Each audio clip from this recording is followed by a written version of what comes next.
Hello everyone, मेरा नाम है गोपाल सोमानी और हमने फिनेंशियल इंस्ट्रूमेंट की सीरीज स्टार्ट की थी और जिसमें मैं पहला वीडियो डाल चुका हूं जिसमें मैंने बेसिक कंसेप्ट डिस्कस किया है। अब हम देखेंगे इस वीडियो में क्लासिफिकेशन मेजरमेंट।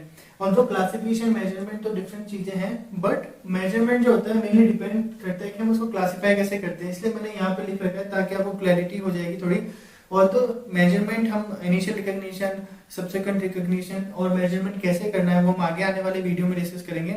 आज हम देखेंगे कि हमें क्लासिफिकेशन कैसे करना होता है। ठीक है, तो फाइनेंशियल इंस्ट्रूमेंट हमने देखा था, फाइनेंशियल एसेट हो सकती है, फाइनेंशियल लायबिलिटी हो सकती है, तो वो इन्हीं में क्लासिफाई हो सकती है।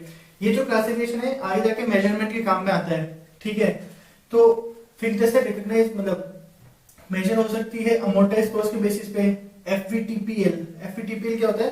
Fair value through profit and loss account. तीसरा है fair value through OCI. OCI का मतलब क्या हुआ? Other comprehensive income.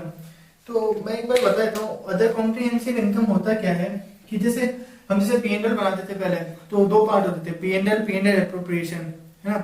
तो ओसीआई ही एज पर आईएफआरएस ये भी एक तरह से मतलब पीएनएल के बाद बनता है। ऐसी कोई आइटम्स जो आईएफआरएस या और किसी अकाउंटिंग स्टैंडर्ड के कारण पीएनएल में नहीं आ पाती है, उनको हम ओसीआई स्टेटमेंट में बताते हैं। तो जैसे पीएनएल बनता है वैसे ओसीआई बनता है, अदर कॉम्प्रिहेंसिव इनकम।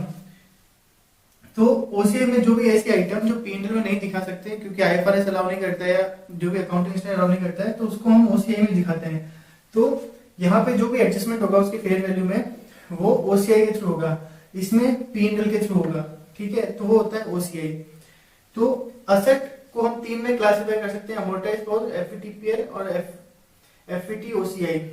और लायबिलिटीज को एफवीटीपीएल और अमोर्टाइज कॉस्ट दो में। ठीक है, अब हम देखते हैं कि ये क्लासिफाई करते कैसे हैं। तो उसके लिए क्राइटेरिया होता है, दो क्राइटेरिया है।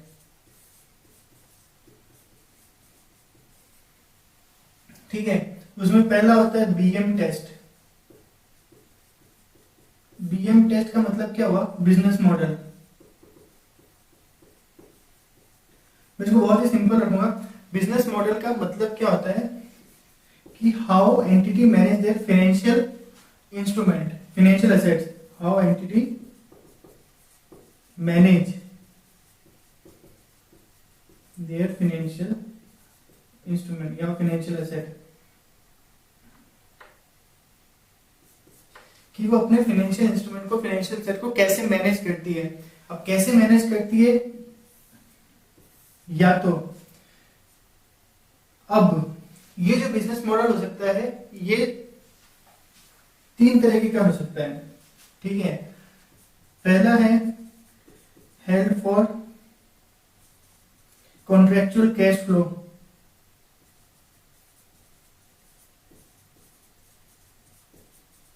ओके, दूसरा है हेल्ड फॉर कॉन्ट्रेक्चुअल कैश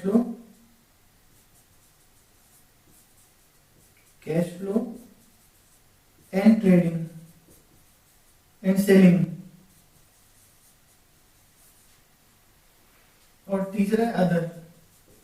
देखो एक्चुअली बहुत ही सिंपल सा है, इसको बहुत ही सिंपल ढंग से समझते हैं। बिजनेस मॉडल मतलब वो अपने फाइनेंशियल एसेट को, फाइनेंशियल इंस्ट्रूमेंट को कैसे मैनेज कर रही है। तो अगर उसके पास कोई फाइनेंशियल एसेट है, उसने खरीद के रख रखा है कि जस्ट उससे कुछ इनकम होती रहे, जैसे उसने कुछ डिबेंचर खरीद लिए एंटिटी ने और जस्ट उसको इंटरेस्ट मिलता रहा इसलिए, तो वो मतलब हुआ कि held for contractual cash flow. Okay, या अब उसने कुछ खरीद लिया, डिबेंचर, इक्विटी शेयर, कुछ भी इक्विटी शेयर खरीद के रख ली, अब उसको इंटरेस्ट मिल रहा है, डिविडेंड मिल रहा है, बट वो टाइम टाइम पे उसको बेच के वैसे भी प्रॉफिट अर्न करती है, तो वो ये हो गया held for contractual cash flow and selling. ठीक है, तो और अदर, इसके अलावा और कोई है तो वो अदर में आ जाएगा। ठीक है, तो मेनली जो फोकस रहता है वो इस पे रहता है कि उन्होंने कॉन्ट्रेक्चुअल कैश फ्लो के लिए है या contractual cash flow and selling के लिए है। ठीक है, तो ये पहला तो हमारे बिजनेस मॉडल के हमें देखना पड़ेगा कि उसने किस पर्पस के लिए उसने रख रखा है, कॉन्ट्रेक्चुअल कैश फ्लो के लिए, contractual cash flow and selling के लिए। ठीक है, ये तो हमारा पहला है। दूसरा होता है सीसीएफसी टेस्ट। सीसीएफसी टेस्ट, ठीक है, इसका क्या मतलब? Contractual cash flow characteristics,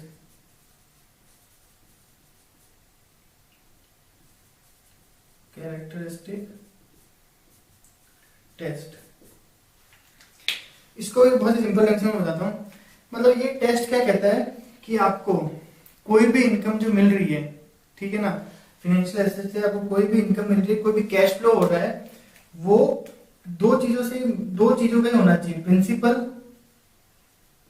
plus interest. जो भी आपको इनफ्लो हो रहा है वो इन दो चीजों का ही होना चाहिए, प्रिंसिपल प्लस इंटरेस्ट, ठीक है। इसके अलावा और कोई इनफ्लो नहीं होना चाहिए कैश फ्लो का। मतलब जैसे आपने कोई डिबेंचर खरीद के रख रखा है, ठीक है, या आपने किसी को लोन दिया है और वो आपकी एसेट हो गई, ठीक है, तो अब उससे जो आपको इनफ्लो हो रहा है वो सिर्फ प्रिंसिपल अमाउंट का होना चाहिए या इंटरेस्ट का होना चाहिए, उसके अलावा कुछ नहीं होना चाहिए, ठीक है।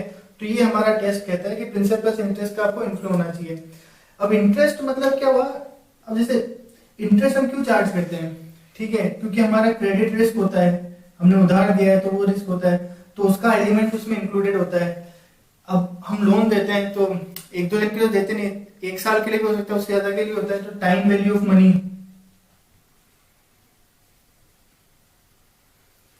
ठीक है। ये और कोई भी अदर रिस्क होती है, बोरोइंग रिस्क या और कोई रिस्क, ठीक है, तो उन सबका एलिमेंट जो होता है वो इंटरेस्ट में इंक्लूडेड होता है। तो अगर आप क्वेश्चन में दे रखा है कि दिस इंक्लूड्स क्रेडिट रिस्क का पार्ट है, या टाइम वैल्यू ऑफ मनी का कुछ एलिमेंट दे रखा है रिस्क, तो वो सब मान लेते हैं कि वो सब इंटरेस्ट का ही पार्ट है, ठीक है ना।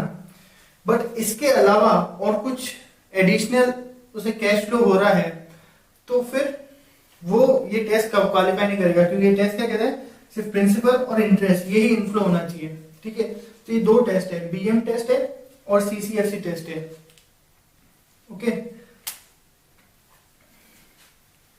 तो अब इन दोनों टेस्ट के बेसिस पे डिसाइड करते हैं कि ये क्लासिफिकेशन कैसे होना चाहिए, ठीक है।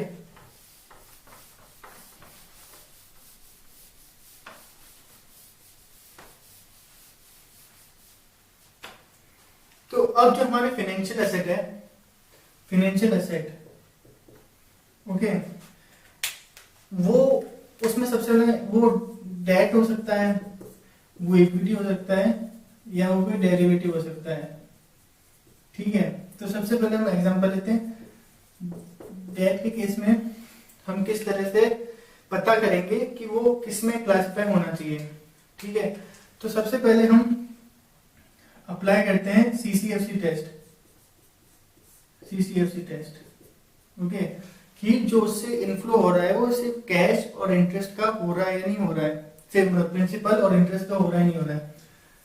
अगर क्लासिफाई कर जाता है कि मतलब अगर वो सक्सेस हो जाता है कि हाँ वही हो रहा है, और अगर वो सक्सेस नहीं होता है कि मतलब वो टेस्ट हमारा क्वालिफाई नहीं होता है, अगर नहीं होता है तो ये किस में क्लासिफाई होगा, वो एफपीटीपीएल में हो जाएगा,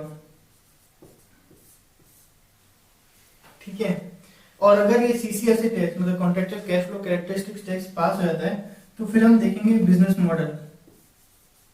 बिजनेस मॉडल जो फर्स्ट वाला क्राइटेरिया था, बिजनेस मॉडल में हमने क्या देखा था कि वो हेल्प फॉर कैश फ्लो, ठीक है, कॉन्ट्रेक्चुअल कैश फ्लो, और help for contractual cash flow and trading and selling, ठीक है। कैश फ्लो के लिए रख रखा है और कैश फ्लो प्लस सेलिंग के लिए रख रखा है, ठीक है। तो अगर उसने सिर्फ कैश फ्लो के लिए रख रखा है तो उसे मेजर करेंगे अमोर्टाइज में, तो ये वाले में से क्लासिफाई कर देंगे अमोर्टाइज कॉस्ट में। और अगर इसके लिए रख रखा है तो इसको हम दिस ओसीआई में, फेयर वैल्यू थ्रू ओसीआई,